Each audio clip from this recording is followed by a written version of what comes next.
গিন্নি, কই গো? তোমার হলো? বেলা যে গড়িয়ে গেল, খেতে দেবে কখন শুনি? এই তো হয়ে গেল প্রায়। আসছি আসছি, একটু সবুর করো। এই গিন্নিটাকে নিয়ে আর পারি না, কোনো দিন সময় মতো একটু রান্না করে দেবে না।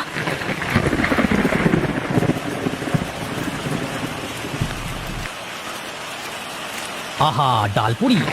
বৃষ্টির দিনে গরম গরম ডালপুরি খাওয়ার মজাটাই আলাদা। শুনেই কেমন মুখে জল চলে আসে। হয়েছে হয়েছে, এখন আর কথা না বাড়িয়ে তাড়াতাড়ি করে খাওয়া দাওয়া করে নাও তো দেখি। হুম, হুম। আহা গিন্নি, হ্যাঁ, তোমার হাতে ডালপুরি খেয়ে আমার মায়ের কথা মনে পড়ে গেল গো।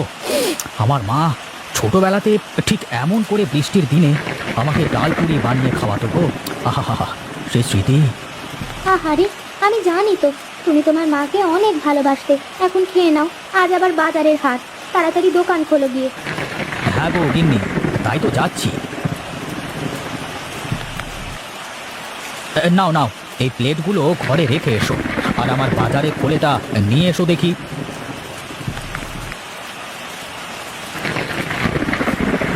আমি চলি গো গিন্নি, সাবধানে থেকো, আর সময় মতো খেয়ে নিও কেমন?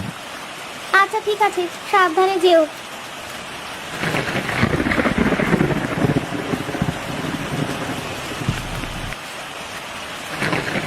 এই নগেন, এই দেখ দেখ, ছাতা মুড়ি দিয়ে কে যাচ্ছে? কে আবার? ওই পাড়ার মুদির দোকানদার রামু। তুই খেলায় মন দে। ঠিক আছে। এই দাঁড়া দাঁড়া, তুই কি মতলব আছিস বলতো আমাকে? তুই কি মুদির দোকানে চুরি করবি নাকি? বৃষ্টির দিনে বাজারে কেউ থাকে না, তাই ভাবছিলাম কিছু করা যায় কিনা। এই এত দিনে একটা ভালো ফন্দি বেঁধেছিস। চল চল, কাজটা করি, তবে কিছুতেই ধরা খাওয়া চলবে না। সেদিন গরু চুরি করে ধরা পড়ে মারি কি মারটাই না খেয়েছি। ও, আজও ব্যথা মরেনি গো, ক্যাঁকালটা এখনো ব্যথা। আর সাথে তো জুতোর মালা ফিরি। আচ্ছা আচ্ছা, বাদ দে ওই সকল কথা। এখন মুদির দোকানে চুরিটা কবে করা যায় সেটাই বল দেখি। বললি তো আর চুরি করা যায় না, এই কাজের আগে কিছু খবর নিতে হবে। খবর নিতে হবে? তা কি খবর নিতে হবে বলতো শুনি। এই যে দোকানে কবে বেশি কেনা বেচা হয়, দোকানে কবে বেশি টাকা রেখে দোকানি বাড়ি চলে যায়, এইসব আর কি। আচ্ছা আচ্ছা, আমি সব খবর নিয়ে তোকে জানাচ্ছি, ঠিক আছে? ঠিক আছে, কাজে লেগে পড়।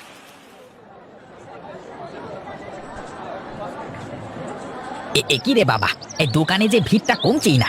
আরে এত লোকজন থাকলে তো আমার কাজটা হাসিল করতে পারবো না। না না, আমি বরং আরেকটু দেখি।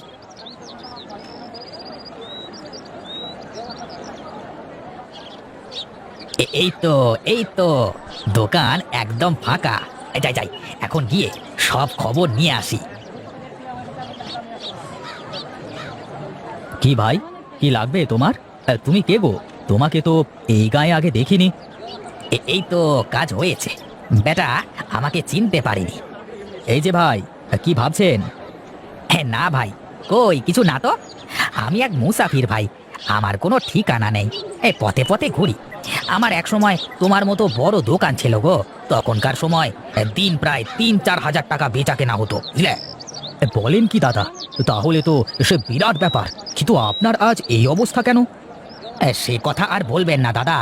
একদিন বেচা কেনা করে সব টাকা নিয়ে বাড়ি ফিরছিলাম, সেই দিন একটু রাত হয়ে গিয়েছিল আর কি। তা মাঝপথে ডাকাত পড়ে আমার সব টাকা নিয়ে যায়। তারপর থেকে আমার এই দশা। না ভাই, আমাদের এইদিকে এই রকম সমস্যা দেখিনি কখনো।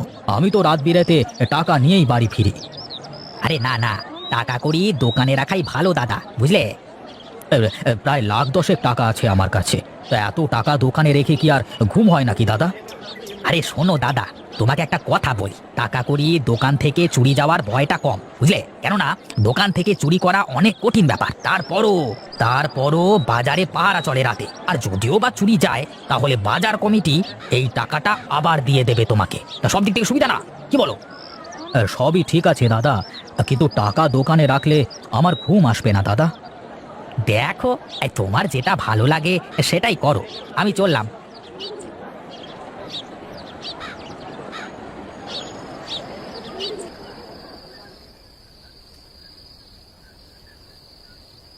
কই গো গিন্নি, কোথায় গেলে? বাইরে বেরিয়ে এসো তো একবার। কি গো, তুমি এসেছো? আজ আজ সকাল সকাল বাড়ি চলে আসলে যে, কারণটা কি? আজ অনেক টাকার বেচা কেনা করেছি, তাই ভাবলাম এত টাকা নিয়ে বেশি রাত করা ঠিক হবে না। তা ভালোই করেছো। তুমি হাত মুখ ধুয়ে এসো, আমি খাবার বাড়ছি।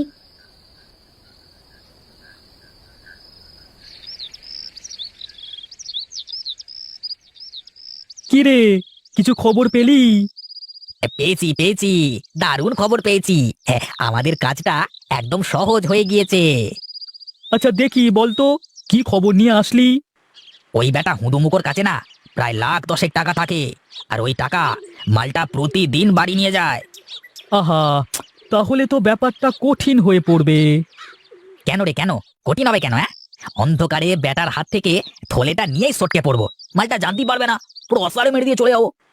হ্যাঁ তাই তো করবি, যাতে সব দোষ আমাদের ঘাড়ে এসে পড়ে। আরে তাই তো, এই গ্রামে চুরি হলেই তো আমাদের ঘাড়ে দোষ পড়বে, আর মোড়ল মশাই তুলে নিয়ে গিয়ে পিটিয়ে সব কথা বের করে নেবে। এ বাবা, সব প্ল্যান চপাট হয়ে গেল রে। ইস, কোনো প্ল্যান চপাট হয়নি। আমার কথা মন দিয়ে শোন, কাল রাতে আমরা চুরি করব, আর আজ রাতে তুই আমার কথা মতো কাজ করবি, বুঝলি? এই কি কাজ? ওরে এক কচু পোড়া, এ তো সাপও মরবে আর লাঠিও ভাঙবে না। যা যা, তুই আমার কথা মতন কাজ কর। তুই কোনো চিন্তা করিস না, আমি সব কাজ করে রাখবো।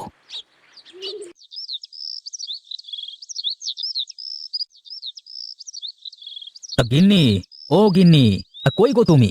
আমি চললাম দোকানে, কেমন?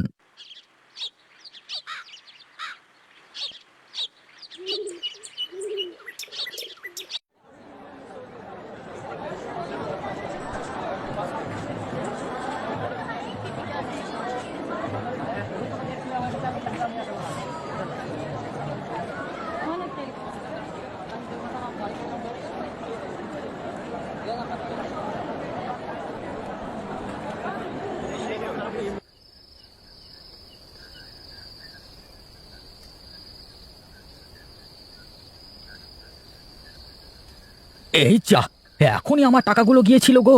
না না না, টাকাগুলো আর আমার কাছে রাখা যাবে না, কাল থেকে টাকাগুলো দোকানে রেখে আসবো।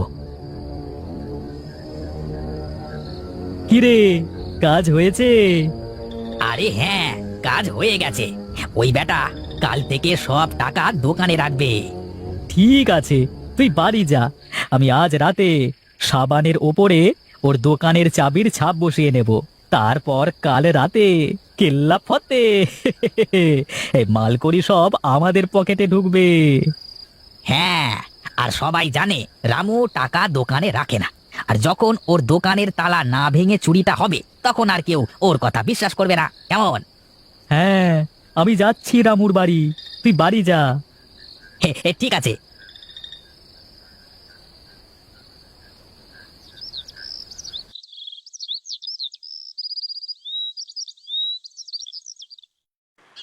কি রে খগেন, তোর কাজ হয়েছে? এই দেখ, দোকানের ডুপ্লিকেট চাবি। তাহলে আজ রাতেই কাম তামাম করে ফেলি, কি বলিস? ঠিক আছে ঠিক আছে, আজ রাতেই কাজটা করে ফেলবো।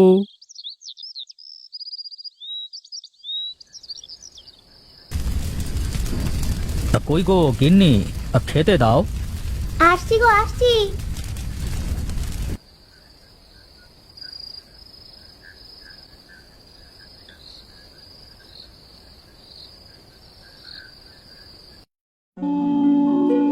একই একই সর্বনাশ হলো গো আমার, একই সর্বনাশ হলো।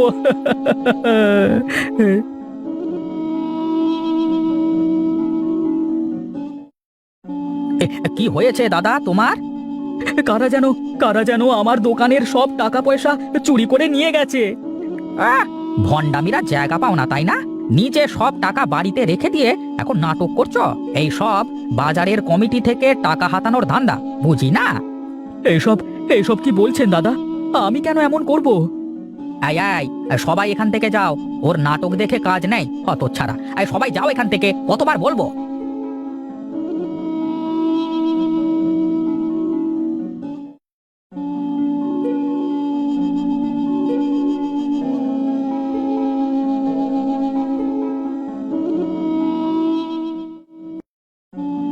গো, তুমি এই অসময়ে বাড়ি আসলে যে, কি হয়েছে?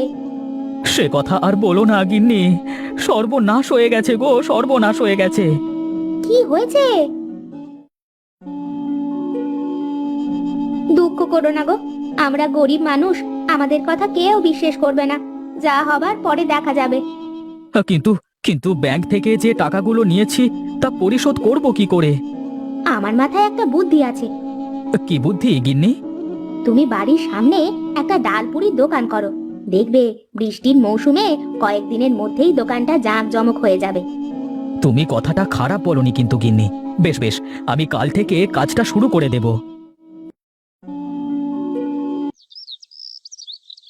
আরে খগেন, হে রামু নাকি শুনলাম অনেক টাকার মালিক হয়ে গেছে। তাহলে চল আবার করি অপারেশন।